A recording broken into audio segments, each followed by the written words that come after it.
요한복음에는 하나님의 아들이신 예수께서 행하신 7가지의 표적들을 기록하고 있습니다. 가나의 혼인잔치에서 물로 포도주를 만드신 이적을 시작으로 가버나움에서 왕의 신하의 아들을 고쳐주신 일이 2번째, 그리고 오늘 우리가 읽은 본문이 38년 된 병자를 고치는 바로 그것이 3번째 표적입니다. 오늘의 본문은 조금 이상합니다. 등장인물 간의 서로 대화가 공감하지 않고 서로 자기 이야기를 하는 것처럼 느껴지기도 하지요. 예수님께서는 명절이 되어 예루살렘에 올라가셨습니다.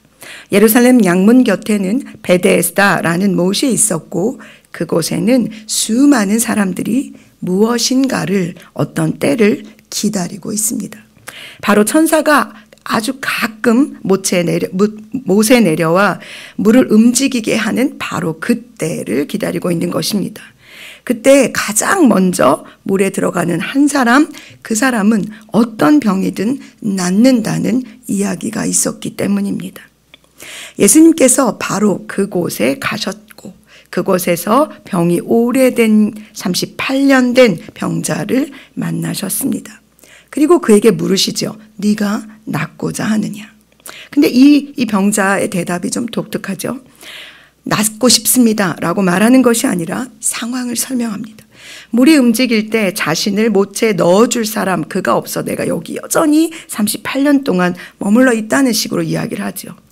예수님께서 그에게 일어나 네 자리를 들고 가라고 말씀하십니다. 그 사람이 곧 나아서 자리를 들고 갑니다. 일단락 되는 것처럼 보여집니다. 그런데 본문을 자세히 들여다보면 매우 중요하고 의미 있는 내용들이 보물처럼 숨겨져 있습니다. 먼저 이 일이 일어난 날은 안식일입니다. 38년이나 된 병자가 갑자기 일어나서 걸었습니다. 그는 거기 늘 있었던 사람이죠. 그러니 모든 사람들이 그가 걷는 게 신기했을 것입니다. 놀랬을 것이고, 그리고 어떻게 분명히 연못이 동하지 않았고 누구도 거기에 들어갔다는 소리를 듣지 않았는데 나왔단 말이죠.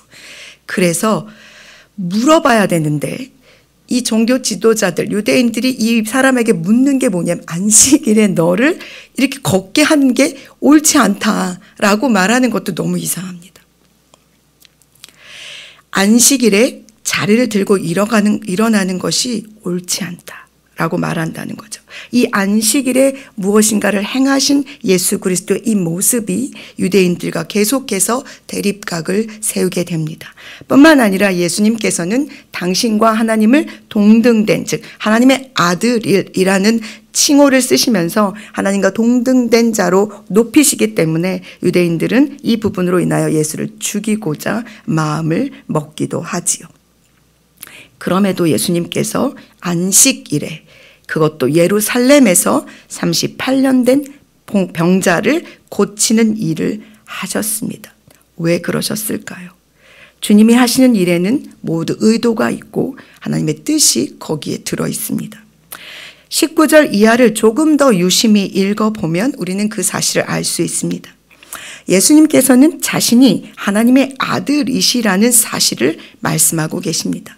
바로 이 땅에 오신 하나님의 아들이 가지신 권한, 그것은 아버지 하나님께서 행하시는 그 모든 일을 아들인 예수께서도 행하실 수 있다는 것 뿐만 아니라 그것보다도 더 큰 일을 아들을 통해서 하나님께서 보이실 거라는 것. 왜 이 모습을 보고 사람들이 놀랄 거라고 말씀하십니다. 그 중에 죽은 자들을 일으키는 일, 그리고 심판을 아들에게 맡기셔서 아들로 하여금 아버지와 동등된 공경을 받게 하고 아들을 믿는 자는 영생을 얻고 사망에서 생명으로 옮겨지는 생명의 부활로 나타나게 된다는 것을 오늘 바로 이 38년 된 병자를 고치신 후에 예수님께서 하신 말씀이라는 사실입니다. 즉 요한사도가 요한복음 1장 1절에서 대전제로 선언했던 바로 그분, 태초에 말씀이 계시니라, 이 말씀이 하나님과 함께 계셨으니 이 말씀이 곧 하나님이시다라는 이것을 당신이 스스로 선언하고 계시는 것입니다. 두 번째, 안식일의 주인이신 예수님, 바로 그분이 우리의 현장, 우리의 삶의 한가운데, 우리의 고통, 우리의 울부짖음, 우리의 바라는 소망 한가운데 오셔야 한다는 사실입니다. 예수님께서 찾아가신 베데스다라는 못 곁에는 수많은 병자들이 거기에 있었습니다. 그들이 바라는 것은 오직 하나, 가끔 못에 내려와 천사가 그 못 위에 통하여서 거기로 들어가 그들이 병이 낫는 것입니다. 그게 언제인지, 그리고 누가 고침을 받았다라는 소식을 그냥 풍문으로 들었을 뿐이지 실제로 그런 일이 일어났던 적도 없었을지도 모릅니다. 본장 40절에서 예수님께서 이렇게 말씀하십니다. 그러나 너희가 영생을 얻기 위하여 내게 오기를 원하지 아니하는도다 라고요. 즉 이들은 정말 내가 바라고 정말 소망하며 내가 만나야 할 존재가 누구이신지를 지금 잊어버리고 있는 것입니다.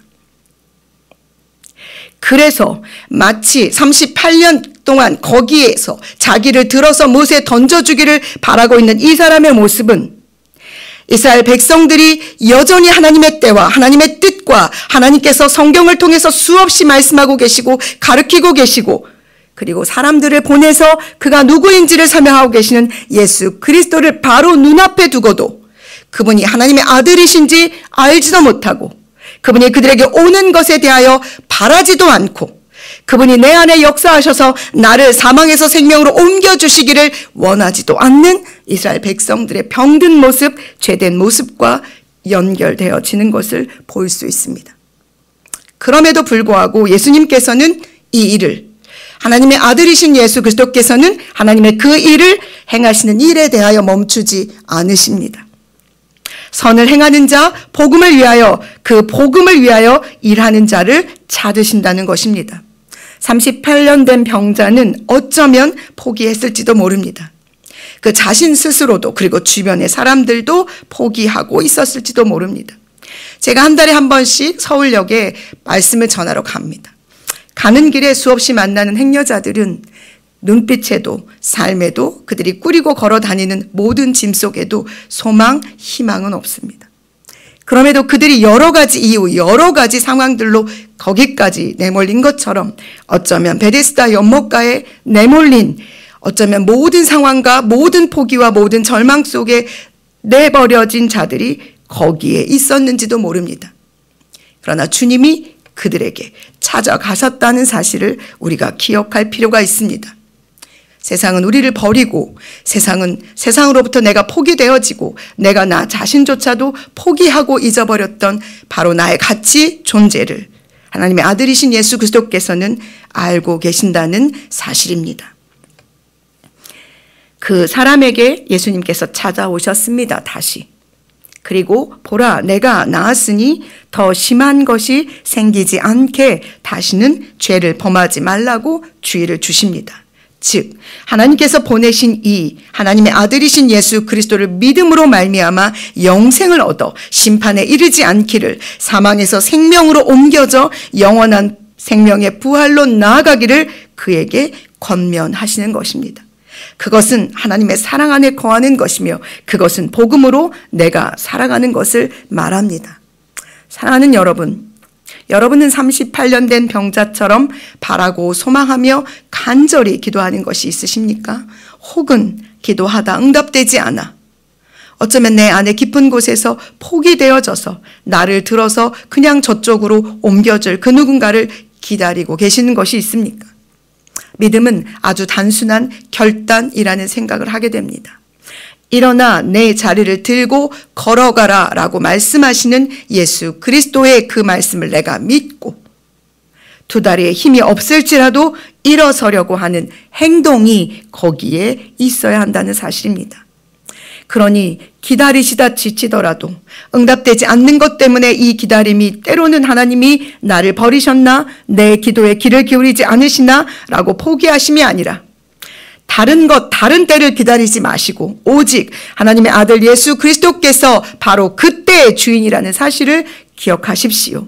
오직 그분이 우리의 문제 안에, 우리의 상처 안에, 우리의 모든 상황 가운데 오실 때 우리는 우리의 자리를 들고 일어나 주님이 가라 하시는, 주님이 보라 하시는, 주님이 머물라 하시는 바로 그 생명의 자리에 서게 될 것이기 때문입니다. 기도하시겠습니다.